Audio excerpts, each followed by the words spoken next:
vanchakalpatarubhascha kripasindubhya eva cha patitanam pavanebhyo vaishnavebhyo namo namah. Shri Krishna Chaitanya Prabhu Nityananda Shri Advaita Gadadhar Sivasadi Gaura Bhakta Vrinda Hare Krishna Krishna Krishna Hare Hare Hare Rama Rama Rama Hare Hare. Thank you very much. So we have covered the 7 verses of 12th chapter, and the first 7 verses are talking about the supremacy of devotion service or Bhakti Yoga. Especially how it is superior to impersonalism.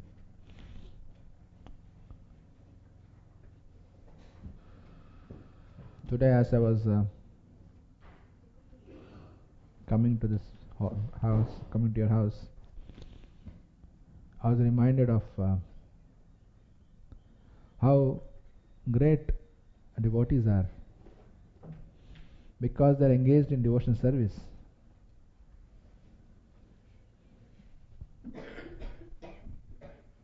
That's the way to the toilet, so you may want to sit aside. Can you sit on a sofa also? Sofa is also there. Do you need a sofa? Chair? No. Okay. So, how great the devotees are, because this is too loud, I think. Oh, that's why. Yeah, okay. Thought it was a bit. I don't mind, but devotee shouldn't feel down. Yeah, because this is quite a long class, so we don't want to feel. No, maybe I can reduce the volume a bit. See how it goes. See what Mayapur TV. So now it's good. Yeah, it sounded a bit too loud. Got a loud voice anyway. Yeah, so the devotees are glorious because they engage in devotional service. So this chapter is about Bhakti Yoga. So devotees engaged in Bhakti, they are so exalted because they are directly connecting Krishna. In the Nectar of Devotion, first chapter, Rupa Goswami talks about 6 characteristics of pure devotion service. 6 characteristics. And if you look at the 6 characteristics, what is the first characteristic? That is second. Yeah. Relief from material distress. First one. So the first symptom one devotee experiences as soon as he begins bhakti is relief from material distress. In this material world, as we know, as we can see, everyone is suffering from material distress. So a devotee, as soon as one starts becoming a devotee, the first symptom they'll see is relief from material distress. What is the second symptom? Shubhada. It is all auspicious.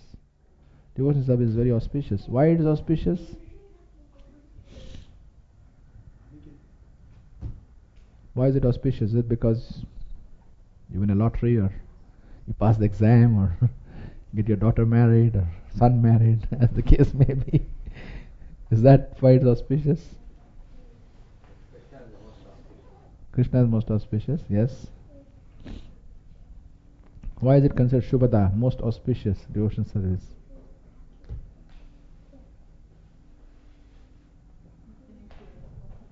You look happy now. Finish your responsibilities. Yeah, true. It's a direct relationship with the Lord. Yes, very good. Direct relationship with the Lord. That is auspicious. Takes you beyond birth and death. Yeah. Original home. Takes you back to Godhead. Yeah, that's a good point. Why is it auspicious? These are all auspicious on Dharma, Artha, Kam, Moksha. You're on that level. I want to get beyond that.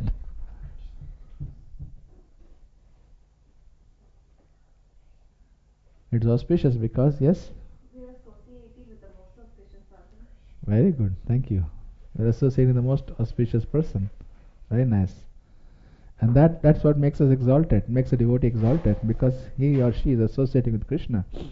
But that also means that all good qualities come in. All good qualities come in. And a devotee is engaged in the most welfare work, the highest welfare work. And what is the highest welfare work? To give Krishna consciousness to others. This is the highest welfare activity. So this chapter is on Bhakti Yoga, it's about devotion service.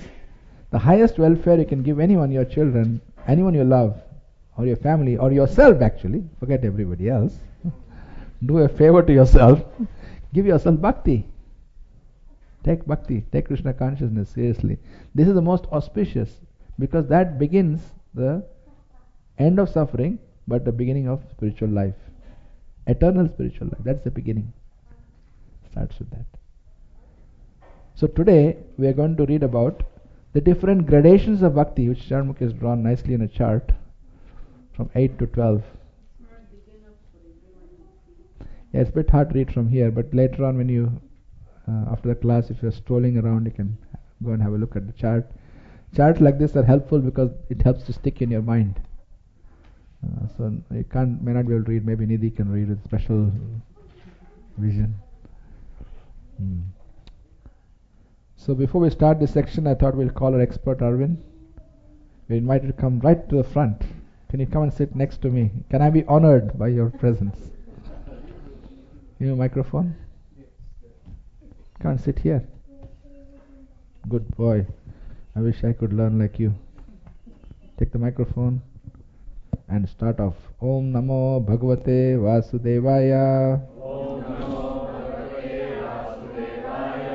Om Namo Bhagwate Vasudevaya. Om Namo Bhagwate Vasudevaya. Reading from chapter 12, text number 8. So sorry, I only covered 2 of the 6 characteristics of pure devotion, because I wanted to focus on the Shubhada aspect, the most auspicious aspect. And as we read through these verses, we will cover the other 4 aspects of bhakti, because those aspects are seen at different levels of bhakti. When one is in a sadhana bhakti, and then one is in a bhava bhakti and prema bhakti, like that goes through different levels. So we'll request Arvind to start 12.8. Maya eva manadvastra. Maya eva manadatsva. Mayi buddhim niveshaya.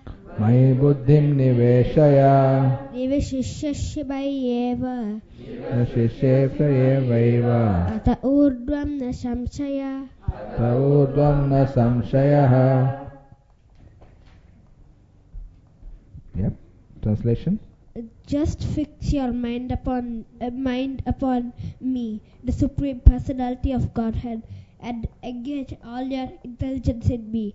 Thus you will live in me always, without no doubt. Very good. So now what we'll do, we'll ask Aditya to also read the translation. Okay? So it sticks in our head. Huh? You sit down, Aniket. You sit down here. Come, you also come sit here. Vishnu Guptan, Prahlad Maharaj, come here.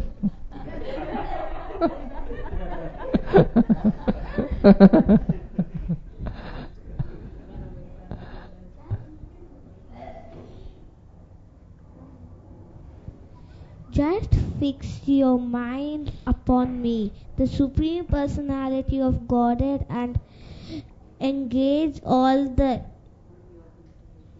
intelligence in me. Thus you will live in me always without a doubt. Very good. Thank you.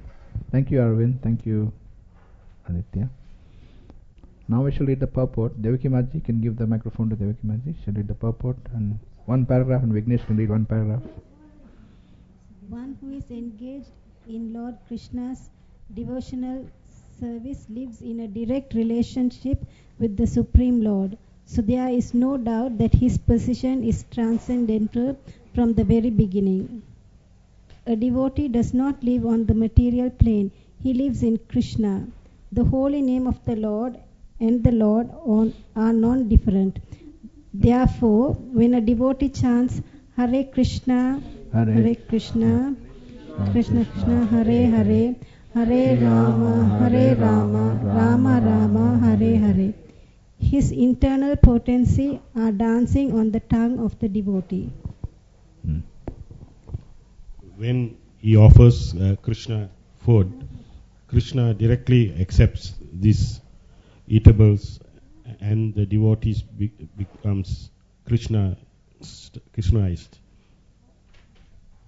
By eating, there remains. One who does not engage in such service cannot understand how this is to.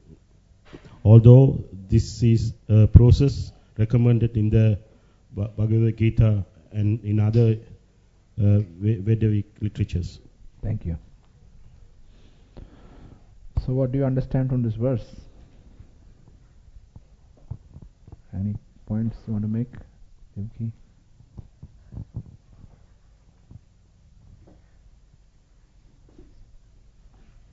Devotional service is direct connection with Krishna.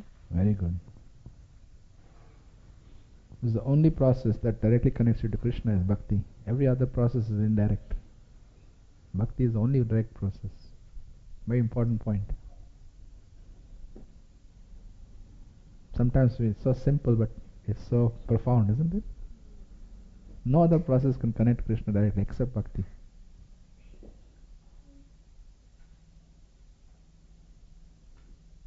Anything else you want to add? Very true, Prabhu. Even prasadam, by having prasadam, Yes. it purifies us. Very nice. Vignesh Prabhu, what do you think?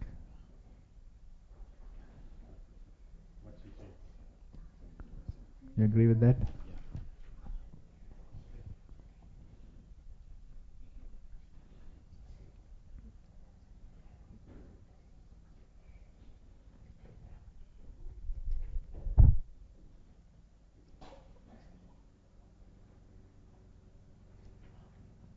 Charu Mataji, want to add something?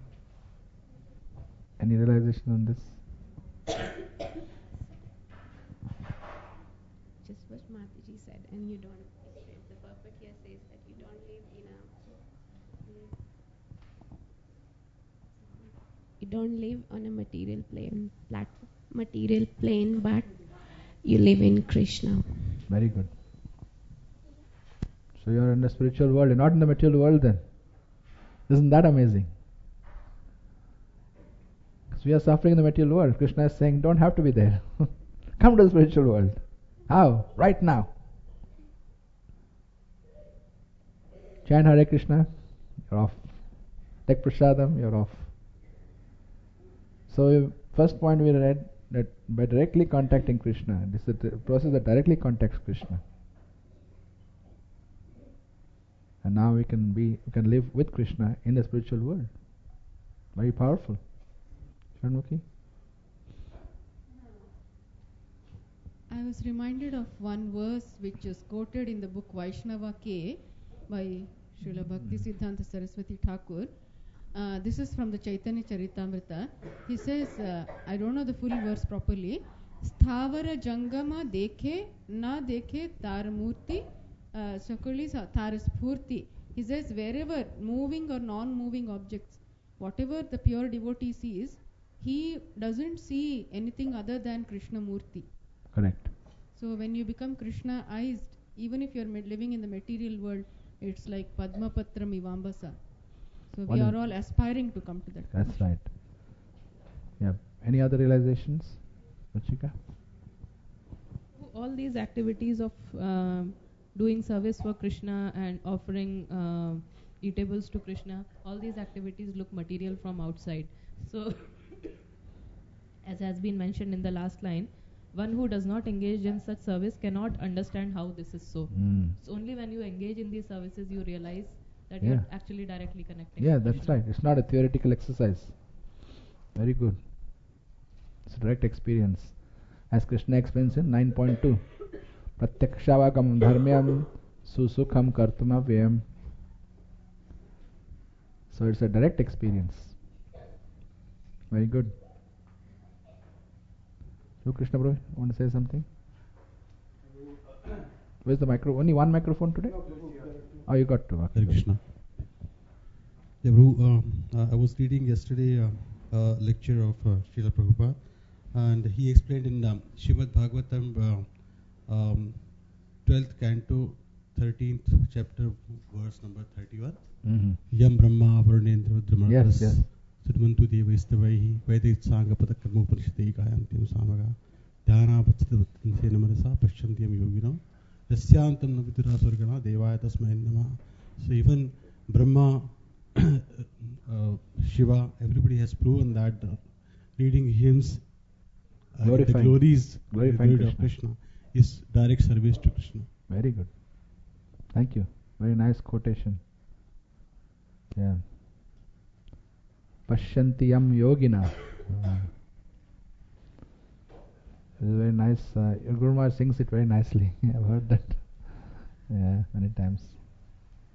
From the Bhagavatam. Yeah, 12th canto. So all the great personalities, they are glorifying Krishna. So devotional service is not something ordinary. Great personalities are engaging in that. And as a result, devotee becomes very, very exalted. I was reminded of how fixing this verse says, just fix your mind upon me. To constantly fix a mind on Krishna is very difficult. This is the very advanced. You see in the ladder there, that's the top rung of the ladder. That's the topmost position.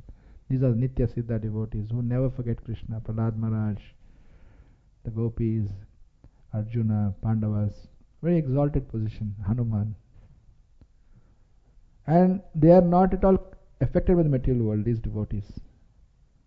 One time Hanuman was, after the Ramayana was all finished and everything, he was sitting in forest, in a secluded place, and he was chanting Ram, Ram, Ram, Ram, Ram.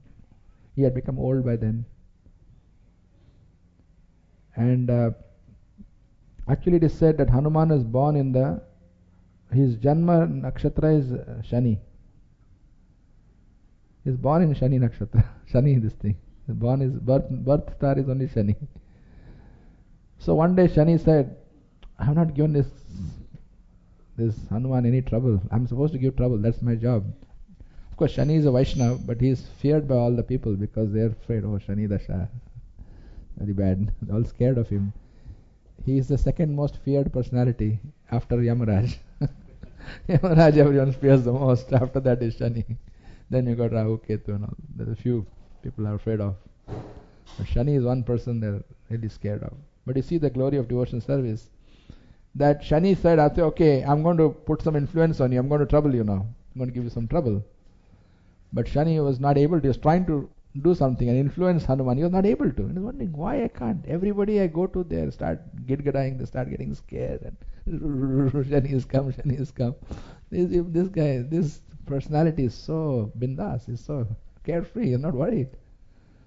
He tried a long time, then he couldn't. Then he thought, let me go and talk to this person. So before he could open his mouth, Hanuman asked him, who are you? And Hanuman and Shani said, I am Shani Dev, don't you know? I give Shani to everyone. That's my job. And people are scared of me. Then Hanuman said, what Shani are you going to give me? He said, you can't give me any Shani. He said, how come? No one has told this to me before. He said, because I am your Shani. You have got Shani now because you come in front of me. Now you are going to get Shani. Shani was shocked. He said, no one told Shani that you got Shani. He always gives Shani to others. But here now Hanuman is telling him, you got Shani now. Shani Dasha started for you now because you come in front of me to trouble me. I am chanting Ram Nam. Why you are disturbing me? I am engaged in devotional service. So Shani was shocked. And he said, what can you do to me? That's my job, that's my service. It's not my fault. I have been asked to do this. This is my devotional service to the Lord. To trouble people in the bad period, they've done some bad things, so I have to do that. Then Hanuman said, no, you're not going to trouble me. So he caught hold of Shani in his tail. I think in some temples you see that. I used to always see and wonder what that was. In some Hanuman temples you see around his tail there's one personality stuck there. And that's actually Shani. He ties up Shani in the coil of his tail and then he jumps around from place to place, and poor Shani is flapping around saying, oh no, leave me alone, leave me alone.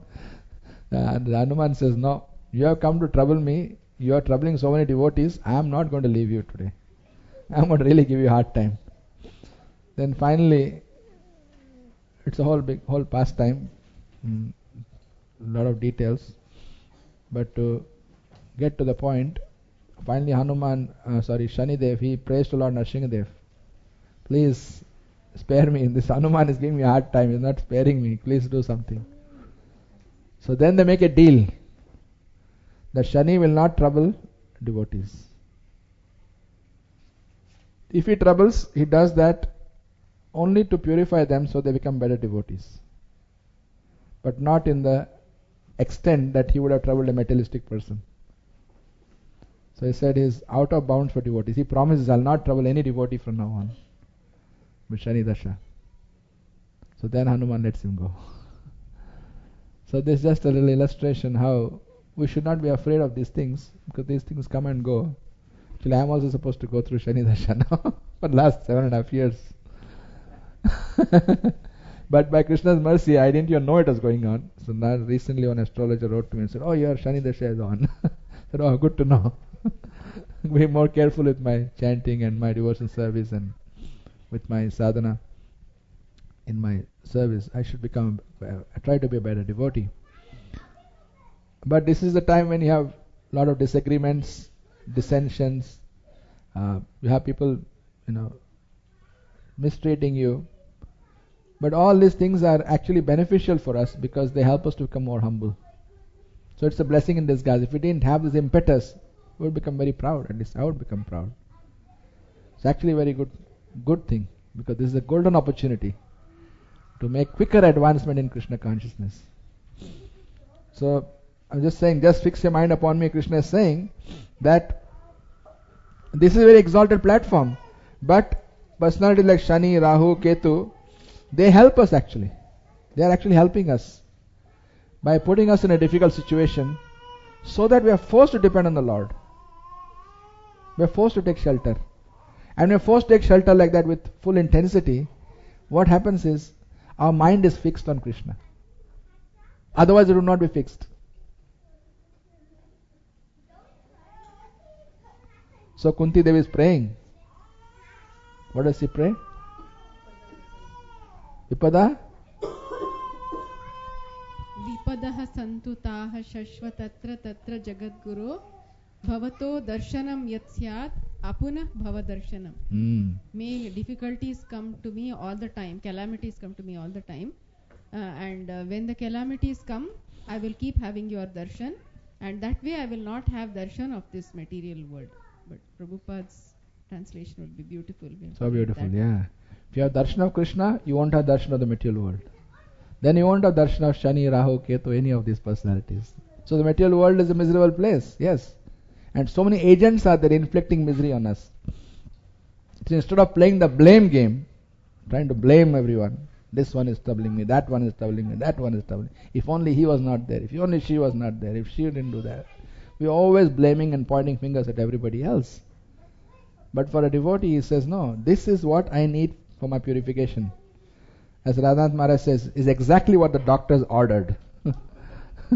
That's the exact prescription is given. Everybody has got a precise prescription given to us. Whatever we need, correctly that is given. Correct dose, the correct timing, everything is perfect. Just accept it. So that's why a devotee is not perturbed. Rather he sees opportunity. Otherwise, why would Mother Kunti say, I want more difficulties? Normally someone says like that, you think, oh, maybe they should go and see a mental hospital. Something wrong, crazy, you're asking for more trouble? What's wrong with you? And then when the trouble is reduced, very good, you're getting a breather, use that opportunity to do more service, more absorb in Krishna.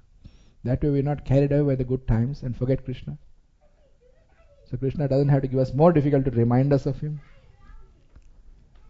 So when we are with Krishna, as mentioned here, direct contact with Krishna, we are not in the material world anymore. Finished. So the problems or the difficulties or the challenges or the pain of the material world does not affect us. Fortunately, our life, there are plenty of opportunities to practice this. We don't have a problem. Difficulties come to us all the time. And every difficulty you come, you catch that difficulty. Alright, now I'm in this difficulty. Krishna, whatever you wish. If I have to face some difficulty, if I have to face some pain, some insult, some dishonor, some criticism, let it come. But please, may I pray that I have the strength to face this and remain Krishna conscious. That's all. I'm not asking you to remove this difficulty. Let it be there. But at least help me to remember you in this difficulty. And the moment you remember Krishna, fix your mind on Krishna, immediately you are in the spiritual world. Direct contact with Krishna. Lives in a direct relationship with the Supreme Lord. So there's no doubt that his position is transcendental from the very beginning. That's why I told Hanuman's story. He is born in Shani Dasha. Not only he was born, but there's an interesting point. When Prabhupada landed in Boston in 1965, September, confirmed. That was Shani Dasha. That was Shani Dasha for ISKCON. ISKCON was born in Shani Dasha. And I think the time he landed also was Rahu Kalam. But do you think ISKCON was successful or is successful? Yes. That's the proof. It's transcendental. Huh? Sorry? He was also boarding. Yeah.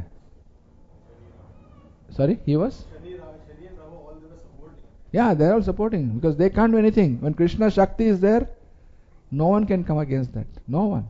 So Hanuman had Shani on his tail, dangling from his tail.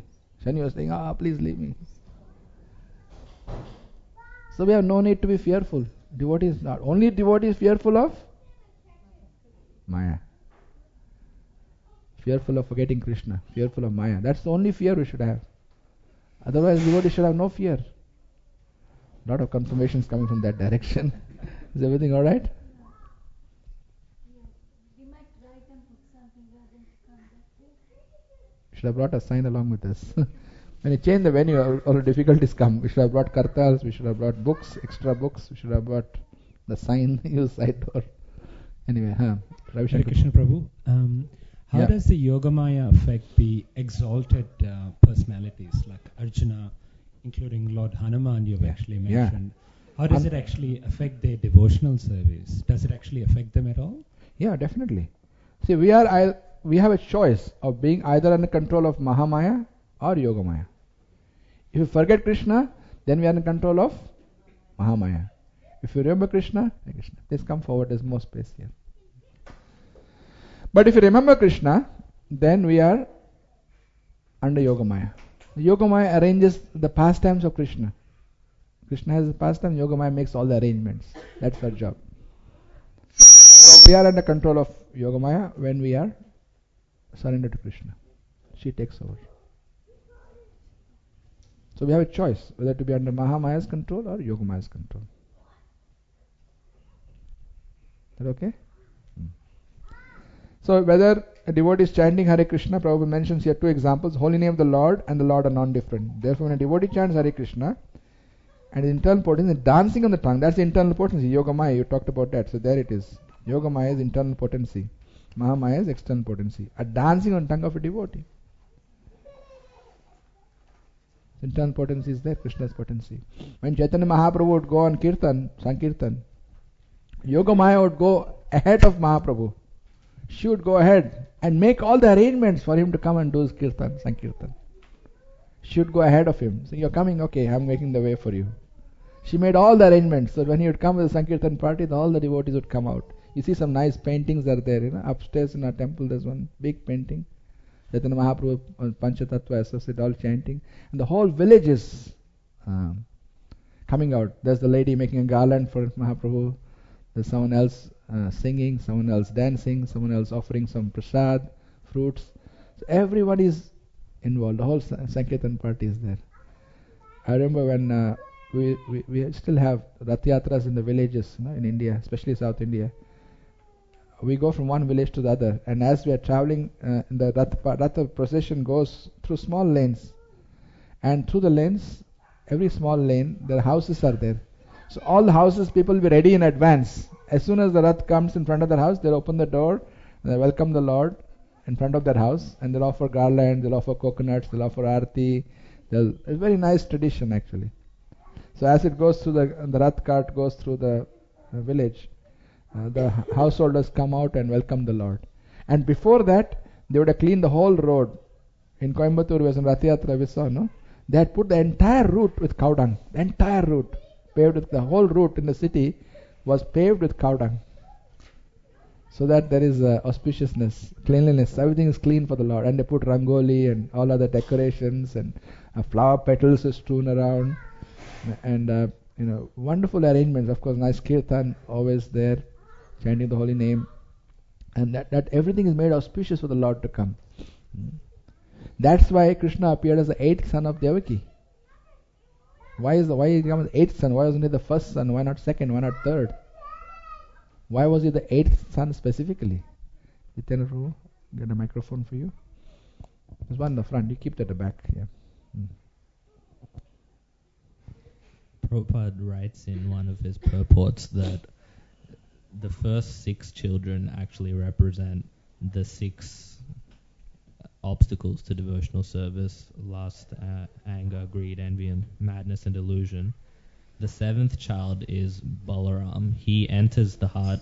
This applies for anybody. He enters the heart of the devotee, makes it a suitable place for Krishna to appear. And only after he's done so does Krishna finally appear, and that's the 8th child. Very good. Thank you. Very good answer. 6 vices have to be taken off. That's why 6 children were killed, Devakis. And 7th, as you rightly said, Balaram. He prepares the ground. He prepares the dham. He prepares the asan, the landing place for Krishna to come. He makes all the arrangements for Krishna to appear, just like Yogamaya is making all the arrangements. So they're all working together. Balaram is also servant of Krishna. He is not... he sees himself, even though he is non-different from Krishna, he sees himself as a servant of Krishna, that I have to come and facilitate Krishna's pastimes. So he makes all the arrangements. And he comes as a spiritual master for the jiva. For us, he is a guru. In the form of guru, he comes and he helps us engage in devotion service. To engage in the connection to Krishna is established through Balaram, through Lord Balaram, through Guru. And Adi Guru is Lord Balaram. He is the original Guru. So that's how a devotee or a living India jiva has an opportunity to engage in devotion service. This is how he does. This is how facilitation happens. So Lord Balaram works on both sides. He works for Krishna to help him to facilitate his pastimes, and he works for the jiva as a guru to facilitate in his pastimes. That one or this one? Okay. Alright. So that's why Lord Balaram plays a very key role in Krishna's pastimes. Very important role. He's always there. So this is the arrangement of Krishna. That is the mercy of Krishna. And so the same Lord Balaram, he comes as Lord Nityanandaram. Yes, he is Nityanandaram. So in Panchatattva, in Lord Chaitanya's pastimes, he comes as Lord Nityananda. Brajendra Nandana Jai Shachi Sutta Hoila Sai. One who is Brajendra Nandan, the Lord of Braja, is Krishna. Shachi Sutta Hoila Sai. He became the son of Mother Shachi, Lord Chaitanya. Balaram Hoilo Nitai. Balaram became Nitai. So Lord Nityananda is our Adi Guru. He is giving Lord Chaitanya. We can't go directly to Lord Chaitanya. Raghunath Das Goswami tried to go, right? He tried to go and meet Lord Chaitanya directly, and he was not successful. So then when he went to Lord Nityananda, fell at his feet and begged for forgiveness for trying to jump over Guru, trying to go directly to Krishna. Then Lord Nityananda said, alright, you have to perform we'll give you a special punishment, which is actually devotional service, but as a punishment. He was asked to, what was he asked to do? Chiradai festival that became, we had to feed all the Vaishnavas with chipped rice, with fat rice. So that became a big festival, and now we celebrate even in ISKCON now. Hoping that one year we can do it. We'll start doing in Sydney as well. Chiradai festival. I think Melbourne does it, no? Melbourne they're doing it. Yeah. Sydney hasn't started yet, but hopefully someone will take initiative. Our Odisha man is here. Chiradai festival. We can start. It's a wonderful festival. Everything is made of poha, flat rice. Everything. Everything is made of flat rice. Sweet preparation, sour preparation.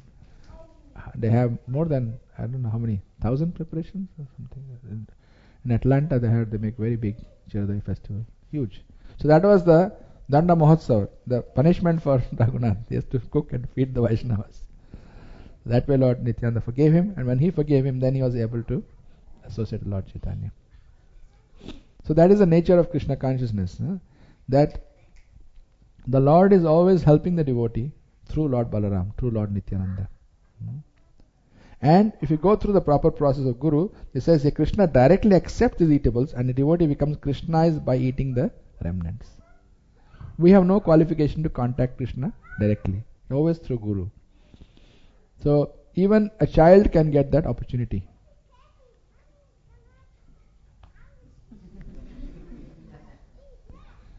There's a wonderful pastime of little boy. His name was Raghunandan.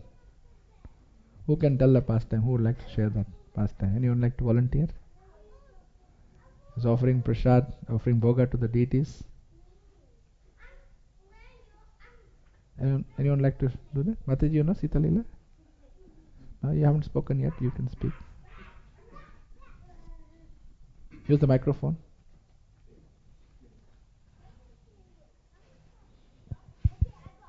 Raghunandan, the one who was offering bhoga to Govinda.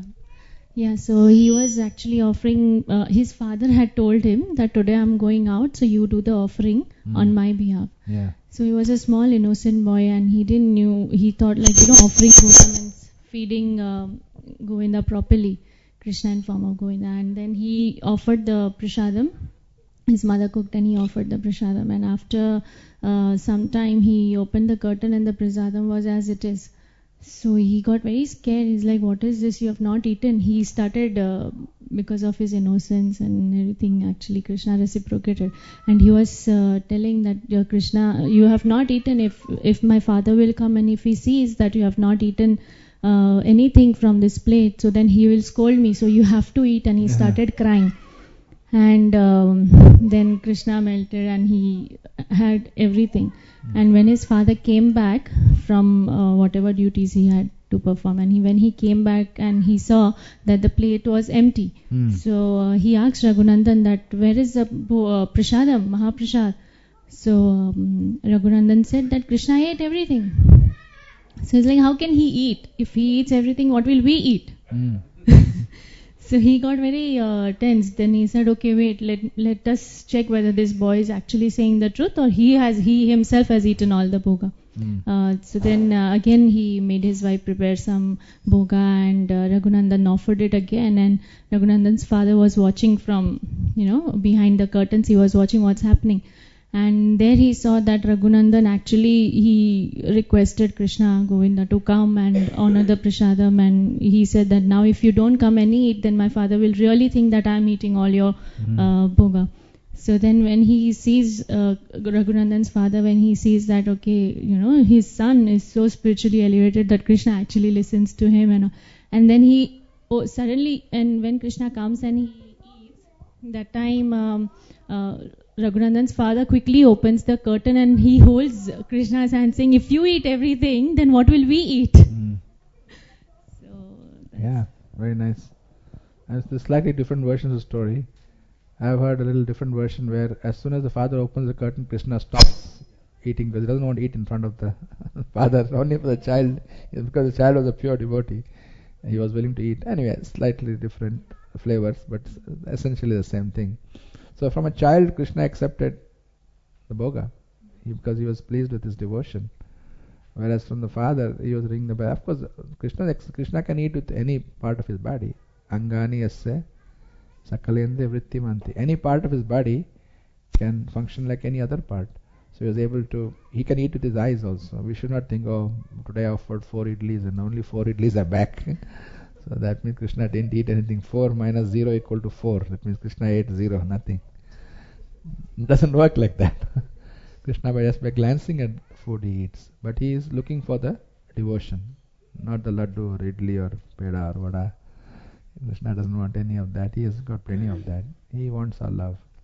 So when he sees innocent, like Mataji very nicely explained, Raghunandan's devotion is so great. That's why Mahaprabhu would say to Raghunandan and his father, Murari, right? Murari Gupta. Murari Gupta. Who is the father, who is the son here? Because the son has become the guru now. So who is the father, who is son here? Are you the father or are you the father? Though biologically Murari Gupta was the father and Raghunandan was the son, but in Krishna's eyes it is the other way around. Raghunandan was ahead of his father because the Lord ate directly from his hands.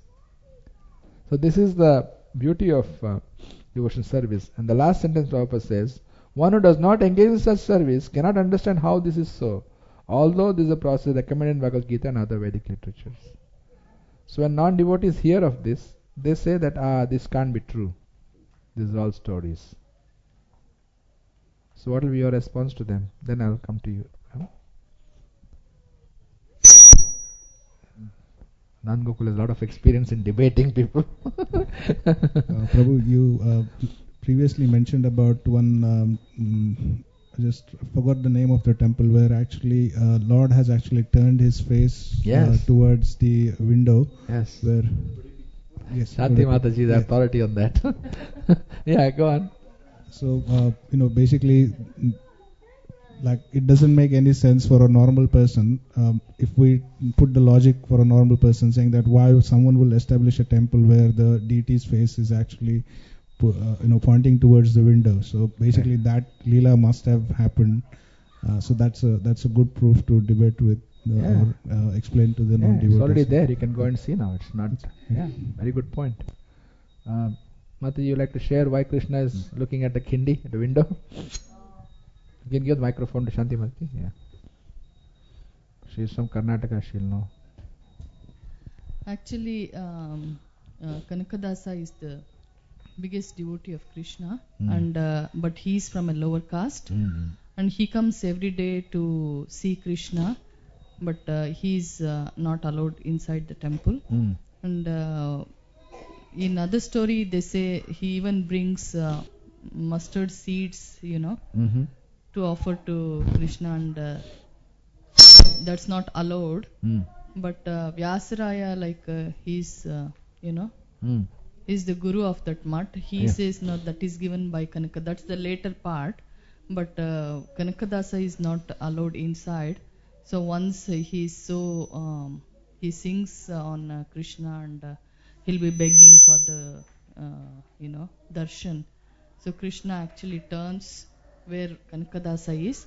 From then onwards, that main door is closed, and where Krishna turned, that they have made as that window becomes window becomes a main darshan place now.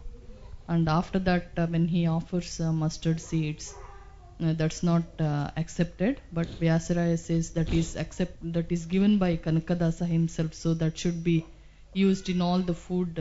Very nice. Yeah. Offerings. That's why that window is also called Kanakanakindi. Yeah. Kanaka's window. So did Radhanath Maharaj take you there? Yes, you went there. Now he's taking Yatra. Yeah. Jayapadak Maharaj also, when he does safari, he also went to the temple there. Nearby there's a place called Pajaka, and that's the place where Madhvacharya was born. Yes. And all the leelas took place. Yes. And last time myself and Jitendra, we went there. Yeah. Actually, they're opening a new temple in Udupi now, ISKCON temple. Yes, we got land now.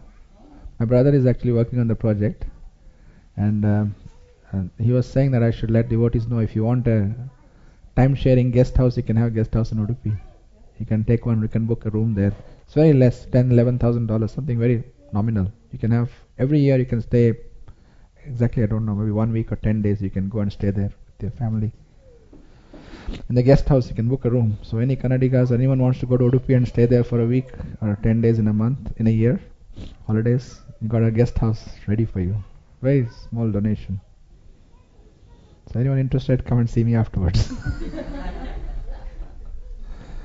So you can go and see that place where it all happened. Yes. Then next is Sharanmukhi. Actually, we had gone to Udupi, Melukoti and all that area. So it's a very beautiful place.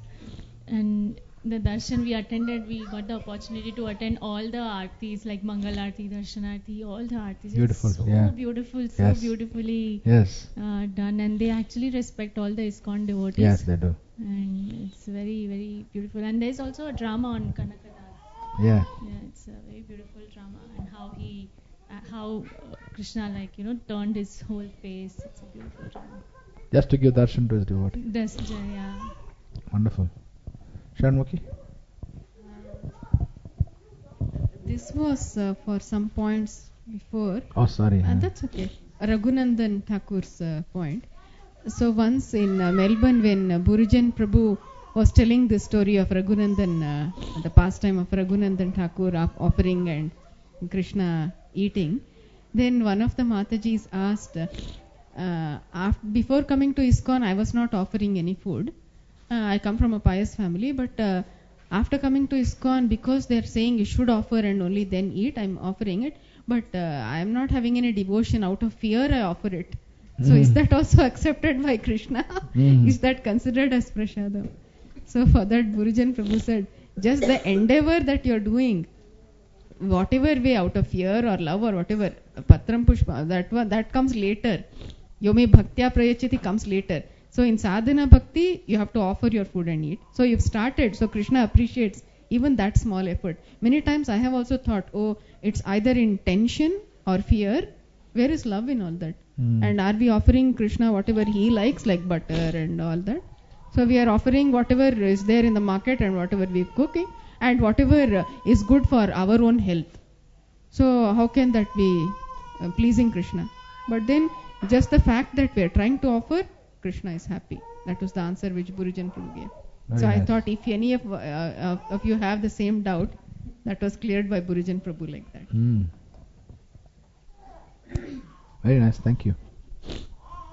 Any other points, Jitendra?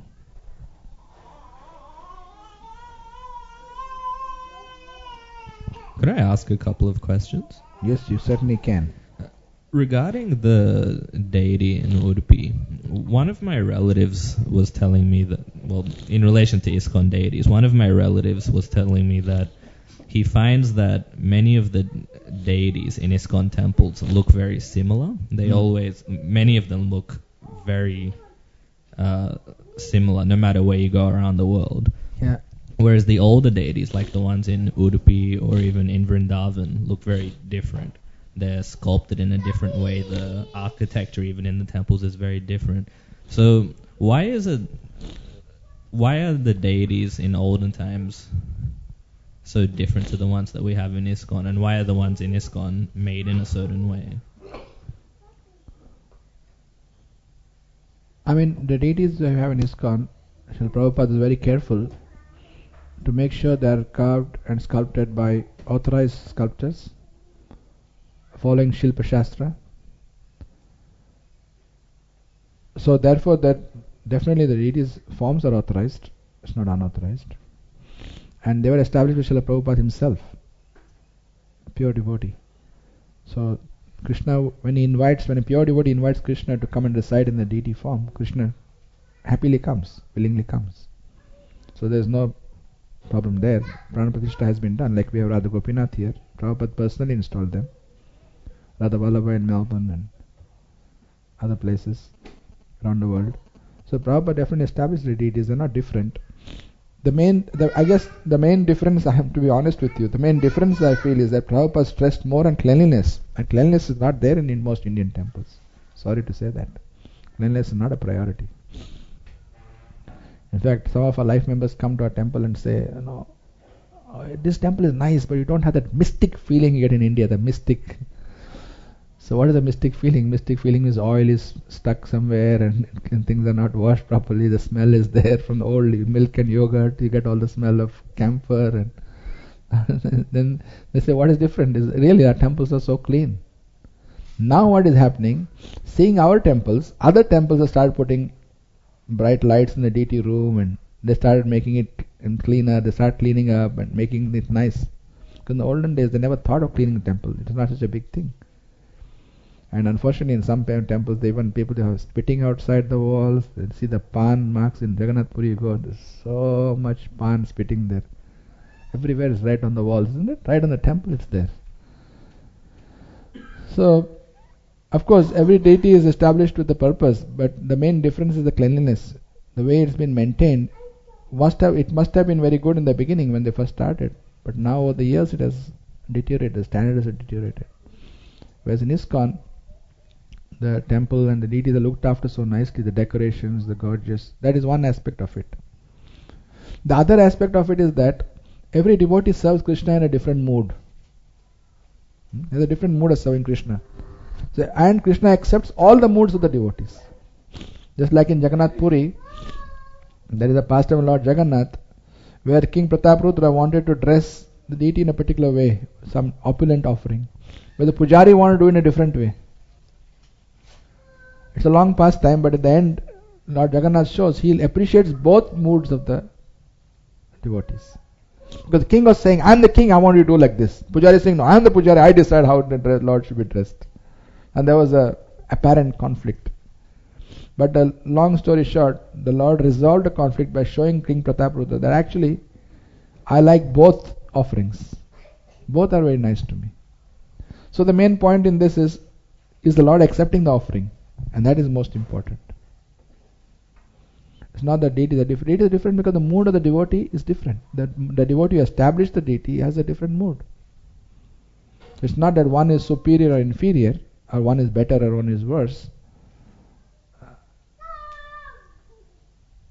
That's my understanding anyway. What I mean to say is that not the way we dress the deities, but the physical appearance, the features of the deities also themselves look That's what I'm saying. It depends on the mood of the devotee. The devotee wants to see the Lord in a particular mood. Like Jagannath's form, it appears to be incomplete. Correct? Yeah. But Narada had a desire to see them worshipped in that form. Narada had a desire. And to fulfill Narada desire, that's one of the reasons the Lord appeared in that form. So that form is not incomplete, as people think, oh, that was incomplete because the king opened the door before you're supposed to open it, and the carpenter had made a deal that if you open the door, I'm going to stop where I am. It appears to be incomplete, but they're not incomplete. They're ecstatic form. Krishna and Balaram and Subhadra in ecstatic form. Their limbs are withdrawn. This is one of the symptoms of ecstasy. Limbs get withdrawn. That is Krishna in ecstatic mood. So you may say, oh, that's different from Radha Krishna. Of course it's different from Radha Krishna. Because the mood of Narada Muni was, when he saw them in that form, he said, I want to be worshipped in this form. That's his desire. So based on his desire, the Lord manifests in that form. Like we have Gopal Bhatta Goswami, he was worshipping Shaligram, right? And he said, I can't dress my Shaligram. I wish he had a proper deity form, so I can dress them nice. Then the deity manifests through the Shaligram. Different? Yes, very different. No, what I mean to say is that still not getting it. The deities themselves, like for example, if you look through the deity book we have in the temple shop, if you go through all of them, you'll find that many of them all around the world look very similar. Sometimes Balaram looks like Lord Chaitanya, Krishna looks like Balaram. They look very similar all throughout. But then if you look at a deity like the one in Udupi, it looks completely different. Or if you go to Dwaraka, the deity there is completely different. If you go to Vrindavan, some of the deities there, like Krishna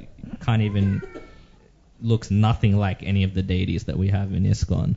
But if we follow Shilpa Shastra, aren't there guidelines as to how the deity should look? Because you could say that Jagannath looks very different to Radha Krishna, because obviously it's a different deity worshipped in a different mood and so forth. But if you have two Radha Krishna deities, one in Udupi or one in Vrindavan, and they look completely different, how do you explain that? That's what Why I'm is saying. that? That's what I'm saying. Depends on the mood of the devotee, how the devotee wants to see the Lord. In that form, the Lord manifests. See, Shilpa Shastra does not say Krishna should only be like this. It's not limited. Krishna has unlimited forms. The original form of Krishna was established as Radha Gopinath, by Krishna's great grandson, Vajjanabha. He established the first deity of Krishna. Until then, Krishna not worshipped in deity form because he was there personally. Why you need deity? Deity only comes after the Lord personally leaves for the spiritual world. So when he was there, there's no deity of Krishna around. That time they all worshipped Lord Narayan, Lakshmi Narayan. Even Mother Yashoda used to worship Lakshmi Narayan. But after Krishna left back to the spiritual world, when he went back, then Vajjanabha, his great grandson, he established the first Radha Gopinath deity. So according to his desire, now that is considered the most close resemblance to Krishna as he appeared in his Leela. Now even Krishna in his Leelas has three distinct, actually more than, the whole Sunday feast class I gave on this last time. I don't know if you are there. No, you're not there. How many of you are there at Sunday feast lecture? No, you are there, right? Yeah. So Krishna has distinct forms in distinct areas. For example, when Krishna leaves Vrindavan, he becomes Mathura Krishna. Brajanandan Krishna never leaves Braj. Krishna says, I don't take one step, ekam padam. He doesn't take one step out of Vrindavan. So he never leaves Vrindavan. He always stays in Vrindavan. Balram also doesn't leave Vrindavan. So who goes out of Vrindavan is Mathura Krishna and Mathura Balaram. And he shows Akrura on the way. When Akrura wants to take a dip in the Jamuna, he sees, he's Lord Vishnu. He's Anantashesh. He comes out, he's sitting on the chariot. Goes back in the water, he's there. He gets so confused. So that is clearly indicating, Acharyas have explained that actually the Krishna who left Vrindavan is not Braj Krishna, Brajanandan, is actually Mathura Krishna. Similarly, after Mathura Leela, when Krishna leaves for Dwarka, it's not the Mathura Krishna who leaves Mathura. I remember you want to say something. I want to finish the train of thought. Yeah. When he leaves for Dwarka, then Dwarkadish is different. Again Krishna, but a different mood. And in Braj, Krishna has so many forms. Radha Madan Mohan. But the three main deities of Braj are Radha Madan Mohan, Radha Govinda and Radha Gopinath. Representing Sambandha, Abhidaya and Prayojana. Sambandha is a relationship with Krishna that is established by Radha Madan Mohan. And the process of establishing a relationship, which is what we're talking about in Bhakti Yoga, is Abhidaya, that is Radha Govinda, is the main deity. And Prayojana is the result of all Bhakti, is love of God. And that is, Radha Gopinath is the main deity in charge of that. So like that, these are the principal deities of Krishna. But even in Vrindavan you go and see, are the Krishnas same everywhere? Do Radha Madan Mohan, does he look like Radha Govinda? No, he doesn't. Quite different. You see Radha Gopinath, quite different. So it's not that in ISKCON they're different, or that's not this thing, That's only an external vision. Internally what's happening? Krishna is there. That's important, right? And Krishna manifests according to the desire of the devotee. The devotee is inviting him. His desire represents how Krishna manifests himself. And the same deity, two devotees see them, they see them differently. I remember I was in New York and we had gone to see a temple. What is the deity called? Radha Govinda there also, New York. And my wife was telling, Radharani looks angry here. She was feeling like that. It doesn't mean Radharani is angry, but it is our feeling that maybe I'm not in a good consciousness or something, I'm not feeling good. I'm seeing, maybe Radharani is angry with me today. So devotees, the same deity also you can see in a different way.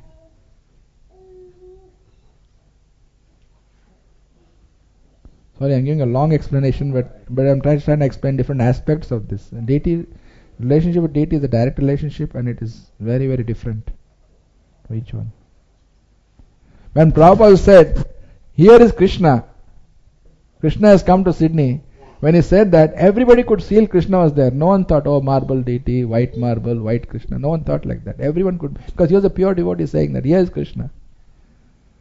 Everyone could feel Krishna's presence, and Prabhupada felt the most, obviously.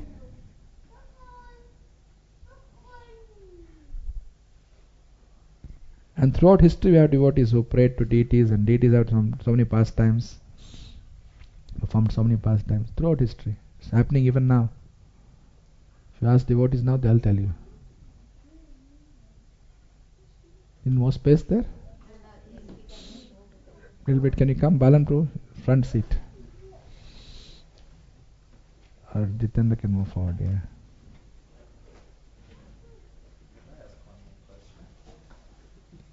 Yeah. Unrelated to deities. And Mataji wanted to, Manibhusha want to make a comment? Okay. Give a microphone. Do we need a microphone at the back?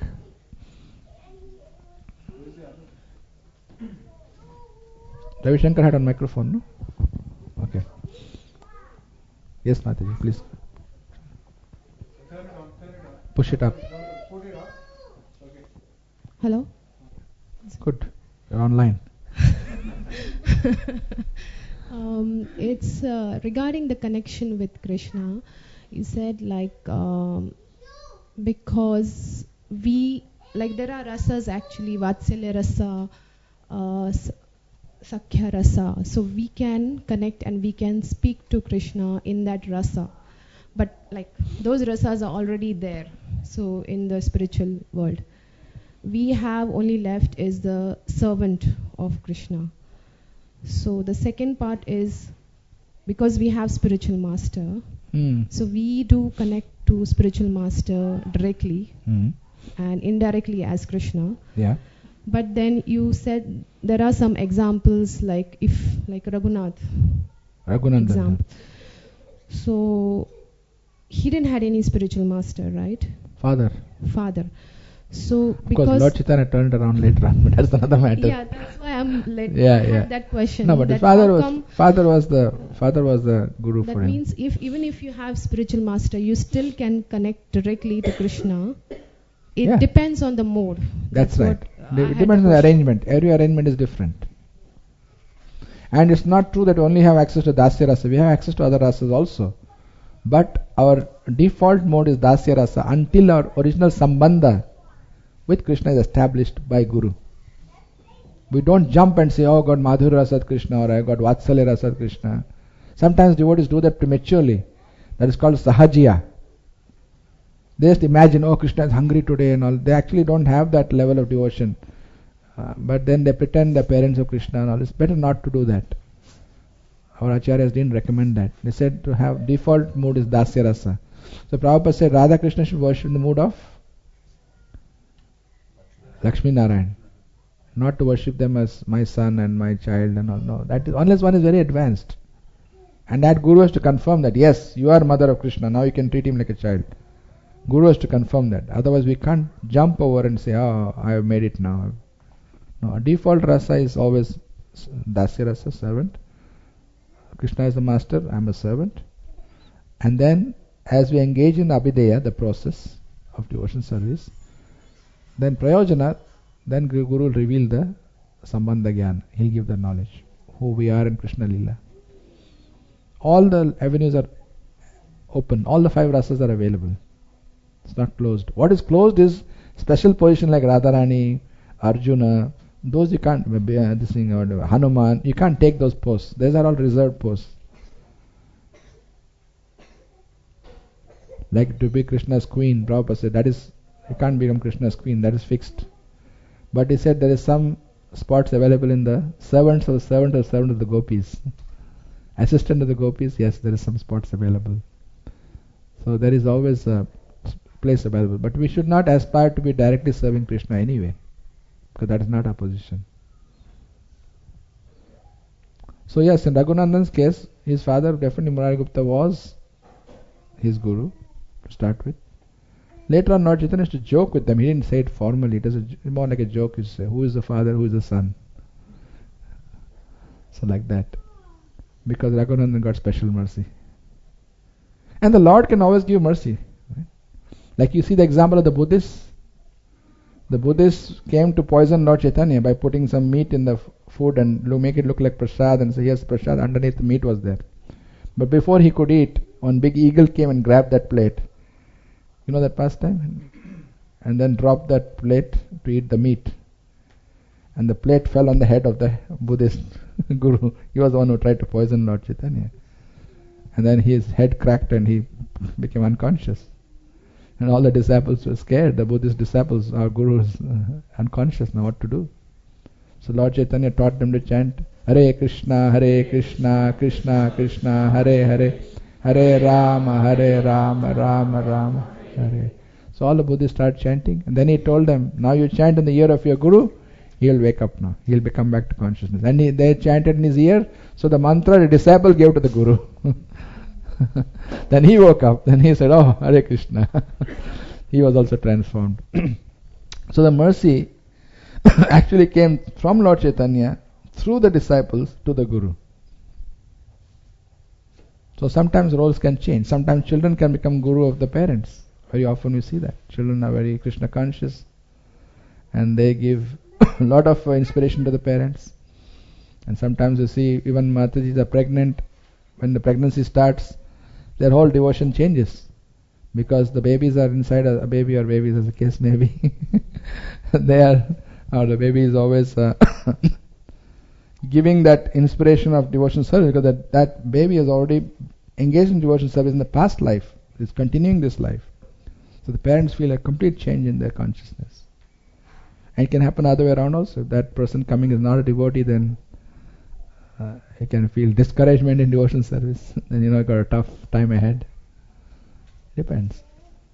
So this hierarchy is not always fixed. It can change.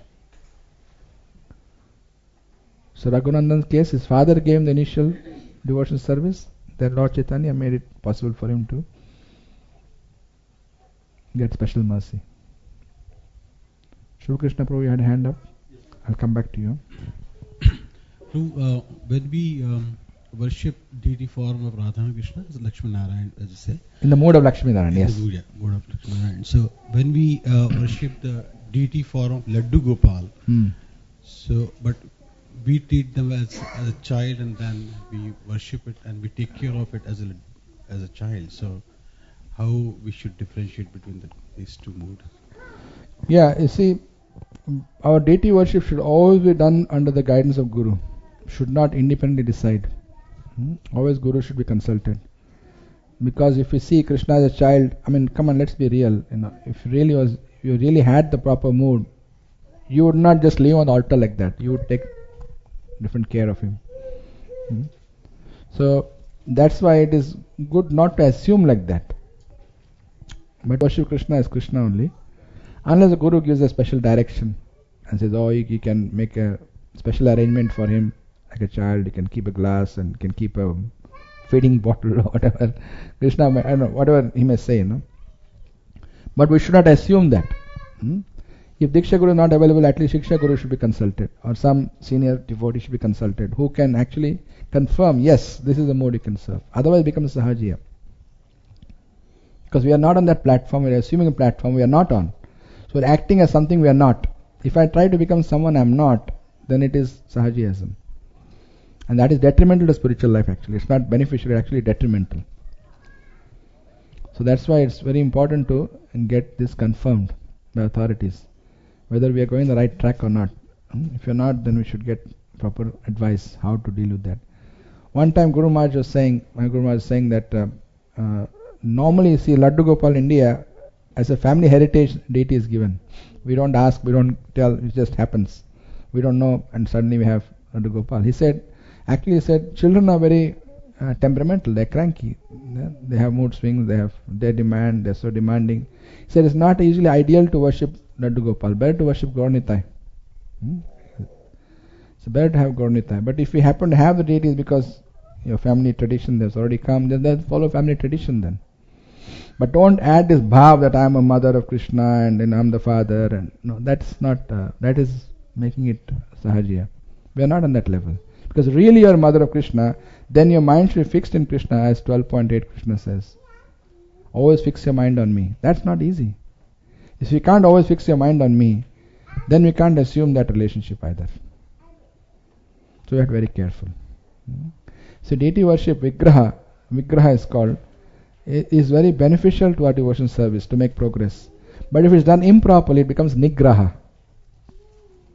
Nigraha means neglect, not following properly, improperly worshipping. Avidhi Purvaka. There's Vidhi Purvaka, there's Avidhi Purvaka. So it has to be done Vidhi Purvaka. So as long as it's blessed by elder Vaishnavas and we have the right mood, right attitude, and follow the instructions, then it becomes beneficial to us. That becomes Vigraha. Otherwise it becomes Nigraha. And that can cause a lot of problems. That's called Seva Aparad. It can lead to offenses. And that hampers our chanting. When chanting is gone, then other things get hampered. So one after the other, it has it makes our life more difficult. That's why it's ideal that we request devotees to have pictures and worship photos. Less offenses, simple, easy to maintain, much better. Unless Guru gives instruction, okay, now you're living far from temple, you have family, children, they need association, they need darshan every day. Okay, you have an altar at home, you have deities. Then Guru gives permission, you can have. But always under guidance. One devotee said to Prabhupada, when I do deity worship, sometimes I commit offenses. Prabhupada said, when you worship the deity, that is offense. But because you're doing it on my order, therefore your service is accepted by Krishna. In other words, we never think we are qualified to serve Krishna. Because this is direct service we're doing. We don't have that qualification. So this is not to discourage us, but to warn us to be careful. You're dealing with Krishna directly. It's not some doll or toy or something. Actually Krishna. So how careful we should be, and how small we are, and how far away Krishna is, how exalted He is. Without appreciating that properly, we should not just take it very lightly. So for that we have training programs, we have guidance from devotees. Okay? Thank you. Nangopal. Prabhu, this is question from Monika Sharma Mataji from internet. She says, for Lord Jagannath eyes are, in some temples the Lord Jagannath eyes are round, but some temples the Lord Jagannath eyes are lotus eyes. Is that, can we explain a bit more on that? I'm not expert in that area. Jagannath I have seen is all eyes like saucer. And Balaram's eyes are more like that. So yeah, there must be a reason. I don't know. Sorry. Yeah, we have to ask the question. Maybe I ask some senior devotees, we can find out. I can find out and get back to you. Yes, good Sai here. Hare Krishna. Nice to have you here. And Sumedha next. He just beat you by 10 seconds. No, 1 second. I refer to the third umpire. He's a little ahead of you.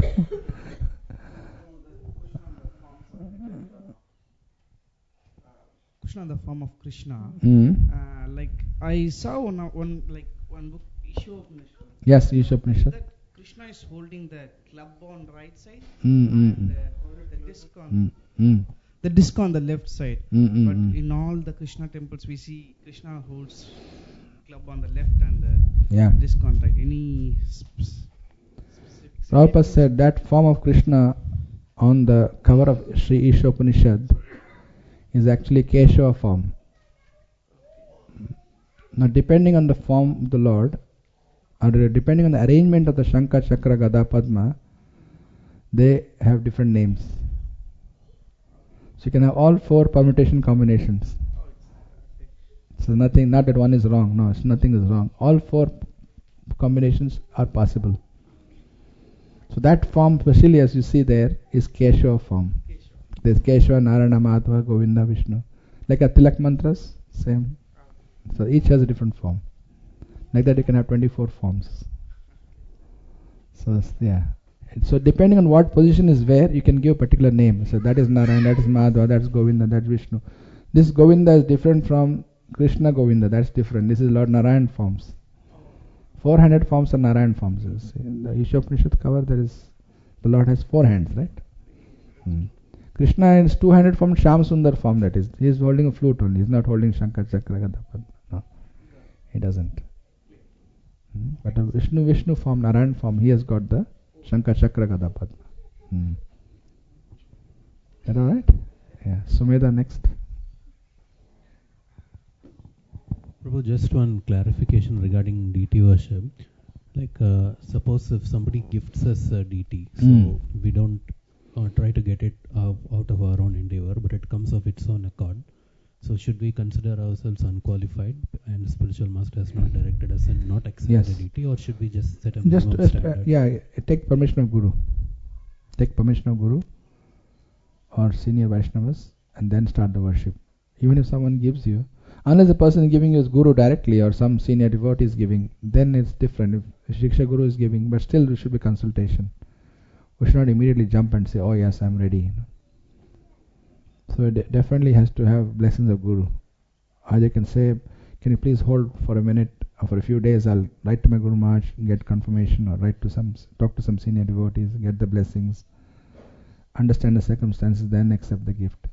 If it is a senior devotee giving, you don't say no. But if it is just some casual friends giving or some relatives giving deities, they don't know. They think, oh, he's become Hare Krishna, now what can I give him? Okay, give him Krishna deity. People think like that, but they don't actually know what is a proper gift, what's not a proper gift. They're not able to understand. So they give like that out of ignorance, But even then, all the time, any service we do should always be authorized by Guru and Krishna or Guru's representative. Like all our spiritual masters, at least most of our spiritual masters, they say that you cooperate with the local temple. Out of the local temple, the pujaris or the representatives of Radha Gopinath, whatever they are giving us service, we take that service, we do that service. That is our allocated service. That will please Krishna the most, as opposed to service that we like to do, whatever we want to do. That won't be so pleasing to Krishna. It is nice, it is still service, but it's not so pleasing. But if it's done with the blessings of the devotees, the representative of Radha Gopinath, then that is more pleasing to Krishna, more pleasing to Prabhupada. So that's the Prabhupada brought Radha Gopinath here. So they become the center of this city. And everyone serves under their guidance.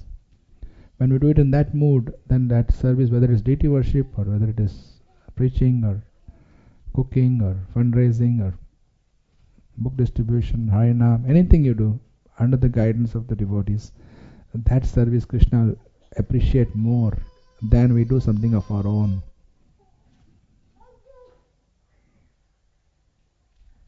Yes, Mataji? Yuteshwari.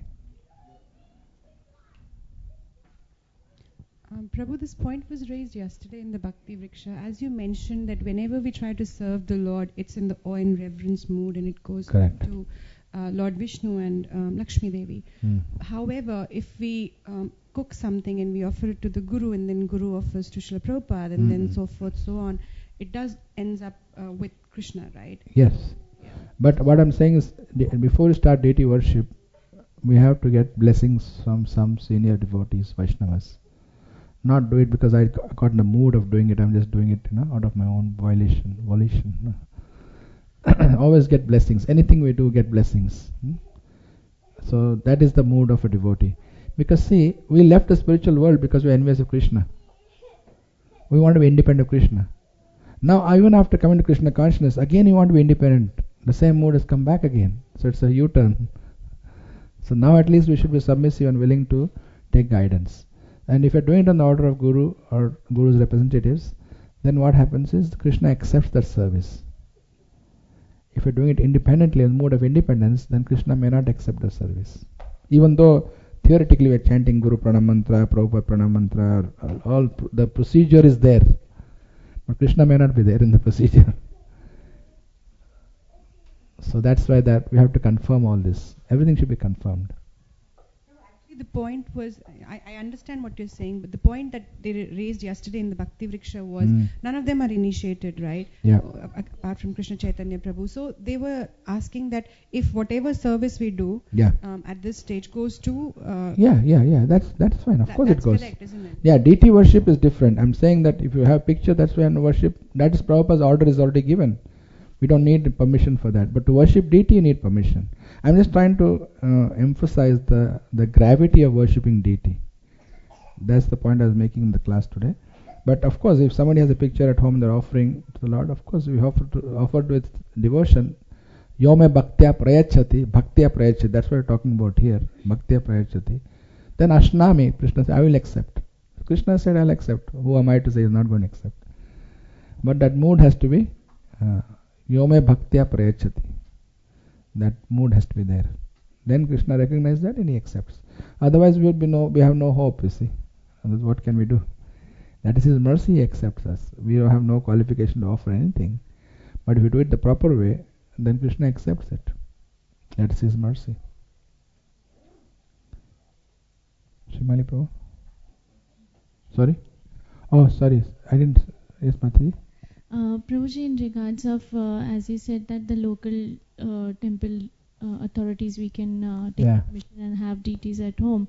But if we are already having deities at home which are installed, and if we keep traveling, so we have to take the deities along with us. So then in that case... you can actually hand over deities to some local devotees to take care while you're away. No, as in like if we move, like for maybe few years or something. Oh, you're going away from the city, of course. Going of course, away, and then we need to take the deities along with us. We can't leave them behind. So in that case, do we still need to take permission from the local temple? If you're moving, no? Then there's no choice. There's not much to discuss there. Before starting worship, you get blessings from some Vaishnavas. That is the important point. On our own, we should not decide.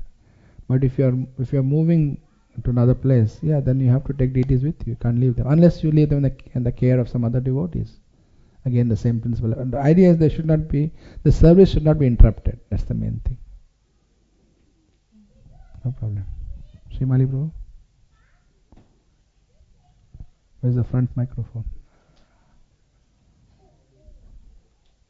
Yeah. Prabhu, in the temple shop at the temple, we have, apart from the photos, we've got some forms of Krishna over there as well. Yes, Will they be considered as deities, or good question. How do we take that? There's those forms or deities are made more like dolls in that sense. The general guideline I've heard from senior devotees is that if you can't dress them, then they're not like the normal deities. That standard need not be followed. People buy them more as showpieces, which is not really good. That's the real problem. See, when people think, oh, this will look good in my...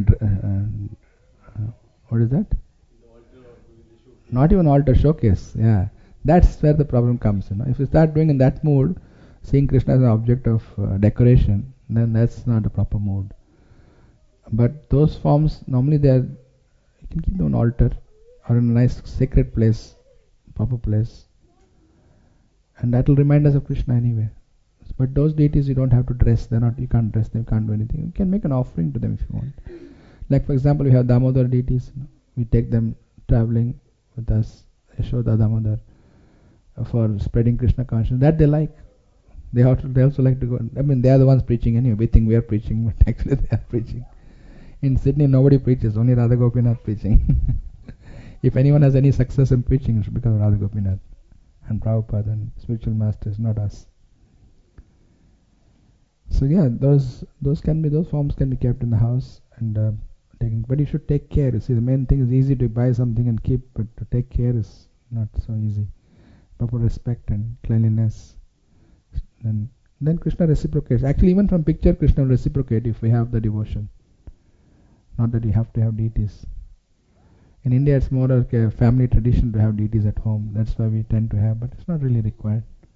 Best to keep simple and have the same bhakti. Alright, have I forgotten anyone? Yes, Jitendra, yes. Back to Jitendra. I kept him for last. First and last.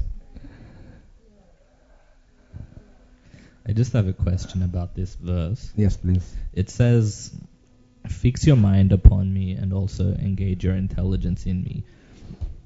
Fixing the mind is one thing, because simply by thinking about Krishna, you're fixing your mind upon him. By chanting, it's more than that. But anyway, that's the starting point. It's one aspect of it. One aspect, yep. And even chanting, you're fixing your mind upon him. Now, how does one practically engage all of one's intelligence in Krishna? Intelligence is kind of a different wheelhouse. Yes. So how does one do that? Yeah, Prabhupada explains that we can engage our intelligence in making plans how to spread Krishna consciousness. In taxing our brains, Prabhupada exact word is taxing our brains how to spread Krishna consciousness. How we can contribute to spreading of Krishna consciousness. But then having said that, we should not only remain at the stage of thinking and mentally making plans but not doing anything. It has to be followed by action.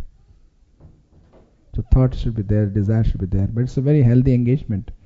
So for a devotee, two engagements can be there for the mind or the intelligence to work on. Is that how can I stay Krishna conscious? A. How can I become more Krishna conscious? B. How can I share Krishna consciousness with others? With these two thoughts in mind, you find that your mind is always with Krishna. And intelligence, and it doesn't end. There's no end to it, right? I don't think we made all the population of Sydney Krishna conscious yet. The few remaining, quite a few, isn't it? So there's a lot of scope. Yes? Did I answer your question? Hi Krishna. Sorry, Padre, I forgot your name. Sorry? Tilakshini. Oh, that's a nice name. You got a microphone there? Okay, we'll reward you with one. Hi Krishna. So when you were talking about Udupi thing, I was also thinking of Sakshi Gopal. Yes. But I've forgotten the story. Ah. Yeah. But yes. And then also, I was reading one time, like one of the devotees, they were asking Srila Prabhupada, like how should we preach to the children? And then Srila Prabhupada says, like anyone who begins Krishna consciousness, they are children. So we should approach all of them like children. Very nice. So yeah, that is what I wanted to share. Thanks for sharing that. That's a beautiful thought. Very nice. So yeah, I mean we've got our best teachers here. All Matajis were all teaching children. So Samruddhi right next to you. Very good teachers for children and the big children and the small children. Thank you. Okay. We have just time to read one more verse before we close for the day. Text number 9. My friend. I know. Today we had so many questions. But he's absorbing, learning everything, right?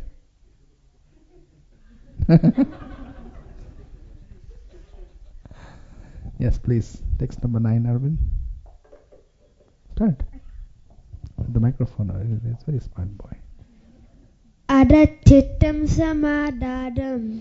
Adachittam samadhatum. Nasaknoshi mayistiram. Nashaknoshi maistiram. Abhyasayogena tato. Abhyasayogena tato. Mamichhaptum dhananjaya. Mamichhaptum dhananjaya. My dear Arjuna, O winner of wealth, if you cannot fix your mind upon me without devotion, then follow the regulative principles of Bhakti Yoga. In this way, you develop a desire to attain me. Very good. Thank you. So what we'll do is ask Nidhi. I haven't heard you for a long time. If you can read the purport, yes, please. In this verse, two different processes of Bhakti Yoga are indicated. The first applies to one who has actually developed an attachment for Krishna, the Supreme Personality of Godhead, by transcendental love, and the other is for one who has not developed an attachment for the Supreme Person by transcendental love. For this second class, there are different prescribed rules and regulations one can follow to be ultimately elevated to the stage of attachment to Krishna. Bhakti Yoga is a purification of the senses. At the present moment in the material existence, the senses are always impure, being engaged in sense gratification. But by the practice of Bhakti Yoga, these senses can become purified. and in the purified state they come directly in contact with the Supreme Lord. In this material existence, I may be engaged in some service to some master, but I don't really lovingly serve my master. I simply serve to get some money. And the master also is not in love. He takes service from me and pays me. So there is no question of love. But for spiritual life, one must be elevated to the pure stage of love. That stage of love can be achieved by practice of devotional service performed with the present senses.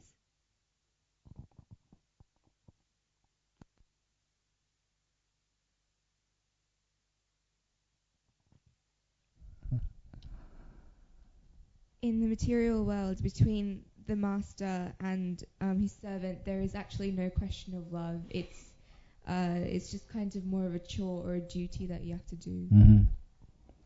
Very good. That's a good point. So how does this verse compare with the previous verse? What's the difference? Both are talking about bhakti. What is the difference between the previous verse and this verse?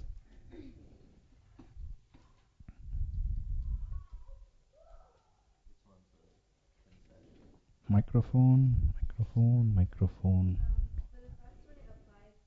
Wait, one at a time. Sorry, Nidhi, yes, speak first, yeah. So the first one, it says, it applies to the devotees who have an attachment for Krishna by transcendental love, and the other one is for the people who have not developed an attachment for the Supreme Person by transcendental love. Okay. Samriddhi? Mataji's chart gives a very nice answer to your question. Yes. So Mataji has said we should follow that. If you cannot do what previous verse said, then do this. Correct. So Very come good. to the sadhana level and then try to approach. Yeah. So the first verse, or rather text 8, which is the first verse in the series, talks about prema bhakti, when one is on the Krishna prema level. This verse 9 talks about sadhana bhakti, leading up to bhava bhakti, but talks mainly of sadhana bhakti. And sadhana bhakti has two parts. What are the two parts? Vaidhi bhakti and raganuga bhakti. Vaidhi bhakti means one has not developed an attachment. As Prabhupada says, for the second class there are different prescribed rules. One has not developed an attachment to Supreme Person. So one has not developed attachment yet. The asakti is not there, attachment is not there. The bhava is not there. So therefore one has to follow rules and regulations. That's Vaidhi bhakti. But one who has followed that, already developed an attachment to Krishna, so then that is the raganuga. When one spontaneously engages in devotional service, one doesn't have to make an effort to serve Krishna. One does it spontaneously and doesn't consider it as a burden or as a problem. One is naturally attracted to serve Krishna. So we have two types. There's raganuga bhakti and vaidhi bhakti. This verse 9. Verse 8 talks about Krishna Prem, one who's in Krishna Prem, pure Krishna Prem. One never forgets Krishna, always fix the mind on Krishna. So Krishna is saying, if you can't do that, then this is the next level. So for most of us, the second class, there are different prescribed rules and regulations one can follow to be ultimate elevated stage of attachment to Krishna. Attachment is asakti. So we have Ado Shraddha, Sadhu Sangha, Bhajana Kriya, and Anartha Nivritti. So these are the early stages of Vaidhi Bhakti. So one removes the Anarthas, then at least majority of them, then after that one can get to the next stage, which is developing attachment to Krishna. But that comes through first is there is Ruchi, the taste has to come. So Ruchika is here, Ruchi. One has to develop a taste. So the taste has to develop first. Then Asakti will come. Attachment. So these are different stages of progress in bhakti, which are described by Rupa Goswami in the Nectar of Devotion. It's non-Gokul Prabhu. Microphone, where's this one here? You can take this. Yeah. Prabhu, is it these two verses are exactly almost in the same philosophy or the same structure, where Lord says, if we can't stay away from the fruits of the results, then offer them to me, and then he actually gradually takes them on to the next level. And then we go from chapter 3 to chapter 6 saying that we are on the karma yogi and then dhyana yogi, jnana yogi. So is that the same? No, not yet. These two verses are on bhakti only. That comes later. Down the ladder, if you see, he comes to that. At the last, in fact, text 12, he says, at least do some philanthropic work, some good karma yoga. So it does come down there. But these two are not on that level. They are both on bhakti only. They are not talking about karma, jnana and dhyan. They are not on that level. No, I understand that too. They are not talking about the karma dhyan, but is it the same kind of ladder? It's a ladder, let's put it that way. Can't say same because they are different. This is ladder within bhakti. Whereas those are ladders in the yoga ladder. So it's a different ladder, yeah. And they're similar in the sense there's a ladder, but otherwise it's different. Yeah. Shimali Prabhu? Yeah. In the chart that Mataji has made, I didn't see Dhyan Yoga and Gyan Yoga over there. Yeah, those are, we'll read them. I'd rather we go through them systematically rather than jump, because if we jump, I'm just giving an idea. The bottom of the ladder is doing philanthropic work, which is not even bhakti. So there are various grades there. And Krishna is always trying to encourage everyone rather than discourage. So you're not a devotee or a demon, forget it. No, rather, okay, you're doing some karma, do it for me. You're doing something or you are thinking of something, think of me. You're reading something, read about me. You're cultivating knowledge, cultivate knowledge about me. So everything is trying to direct towards him. So that way to encourage them rather than to discourage them. But actually what he wants is text 8. Fix your mind. Man manava mad bhakta man yaji ram muskuru mama satyam te prati jane priyosime. So he says that again at the end of the 18th chapter. So man manava, always think of me. Bhav bhakta, become a devotee. Alright. So we continue the purport. Who has not read long time? Yes. We have Divya. Read the purport.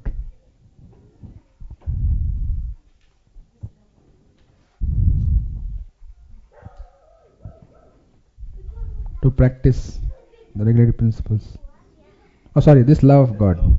This love of God, yeah. This love of God is now in a dormant state in everyone's heart, and their love of God is manifested in different ways, but it is contaminated by material association. Now the heart has to be purified of the material association, and a dormant natural love for Krishna has to be revived. That is the whole process. The practice of regulative principles of Bhakti Yoga, one should, under the guidance of an expert spiritual master, follow certain principles.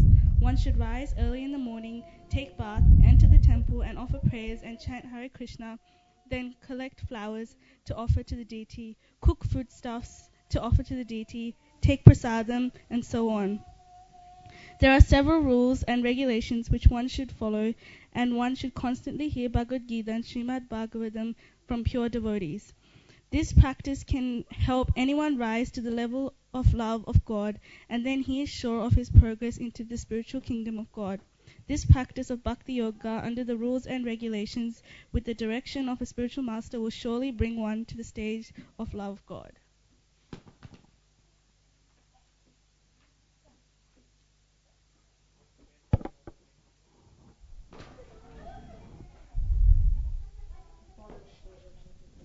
Follow the principles of Bhakti Yoga, yes. What else is saying? Another important point. Guidance of spiritual master, yes. Strictly follow. One should follow under the guidance of an expert spiritual master. And then he gives example of what are the activities one can do: taking bath and going to temple, offering prayers, chanting Hare Krishna, offering flower, everything. So all this, like I said before, under the guidance of spiritual master.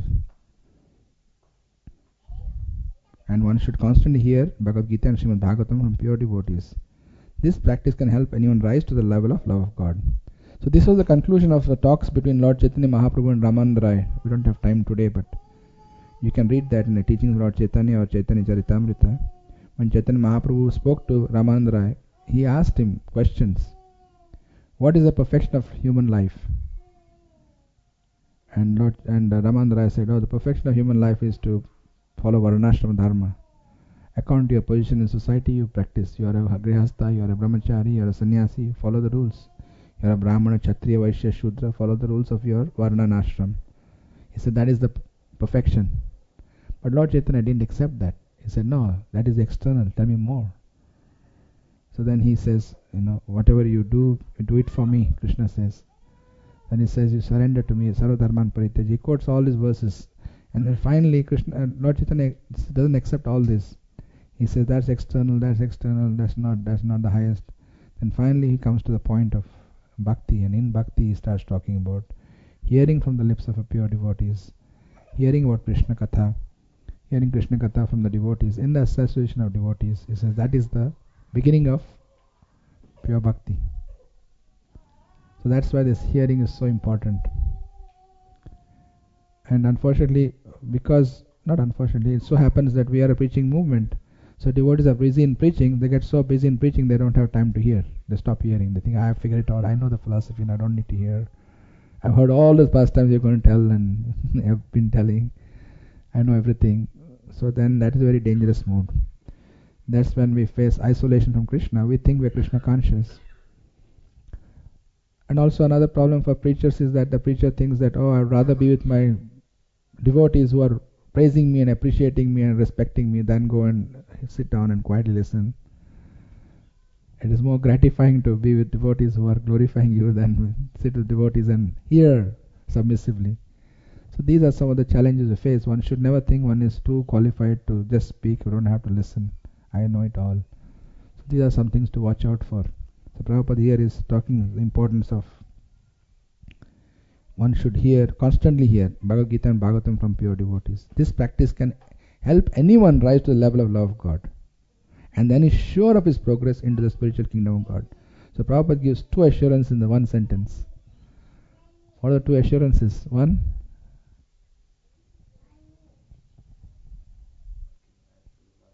it will take us all the way to Krishna Prem if we submissively hear. That's why submissive hearing is very important. Attentively hearing, like Sankarshan Prabhu said once, we should hear as if our life is in danger and someone is giving instructions how to save yourself. How carefully, how intently you would hear the message. That attention is required to hear.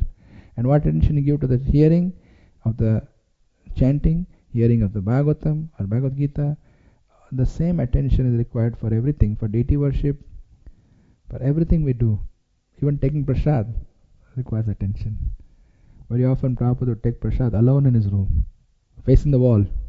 You see in Melbourne, you can see Melbourne temple, his chowki is there, thali is there, but he's facing the wall, not facing anyone.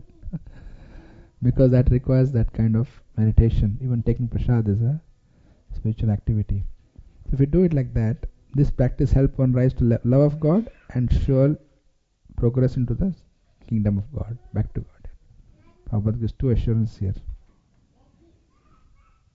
Again, it says, next sentence. This practice of Bhakti Yoga under the rules and regulations with the direction of spiritual master will surely bring one to the stage of love of God. Chaitanya Mahaprabhu also said that. This Panchavidha Bhakti, 5-step Bhakti, follow the 5 processes, very potent, very powerful in awakening Krishna Prem. So when he spoke to Raman Rai said this, and then he said, this is the beginning of pure devotion service.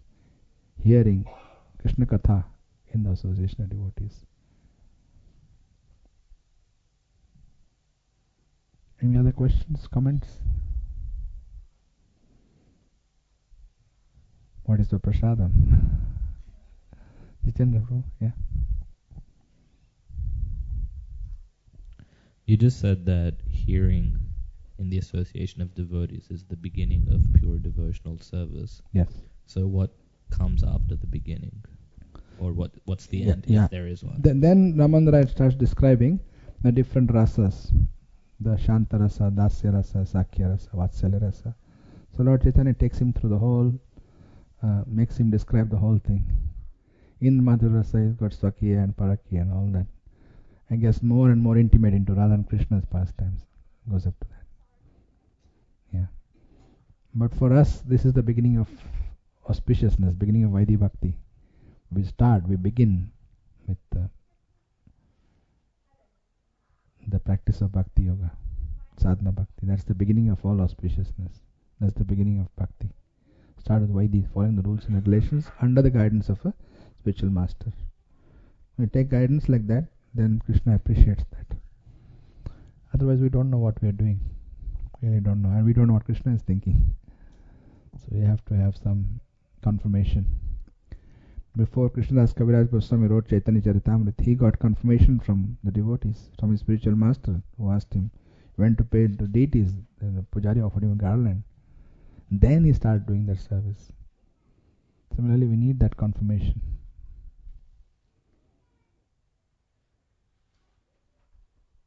Shiva Krishna, bro?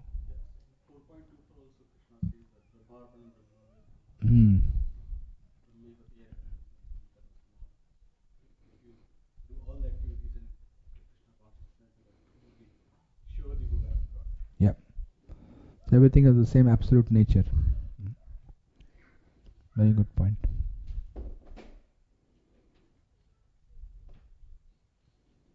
It's all okay? All good? Okay, so thank you very much. Prabhupada ki, Srimad Bhagavad Gita ki, Samveda Bhaktavinda ki jai. Who made prasad today?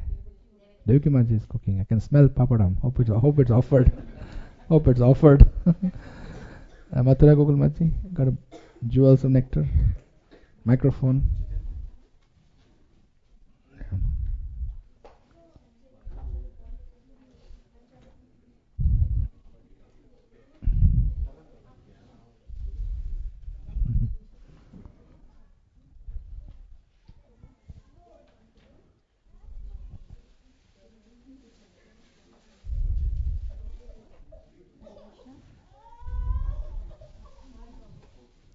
Is on.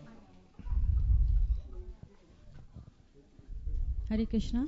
Reading from the Jewels of Nectar by Kadamba Kanan Swami. Haridas Thakur could just chant all the time. How deeply did he realize that the name is non-different from Krishna? He relished Krishna's unlimited sweetness. We are restless. We chant for a while and then we do something else. But if we are not chanting directly, then we can serve the holy name. By serving Srila Prabhupada's Hare Krishna moment. The fingers are dancing on the keyboard. When will our beads be in our hands? The mind is wandering all over the universe. When will it land? Only by investing in hearing about Krishna and then chanting and making a sacrifice and service. It is there, I have been told, that one can find Krishna's mercy. Hare Krishna. Ki jai, Shri Prabhupada ki jai. Yes, got an announcement from Nand Gokul Prabhu.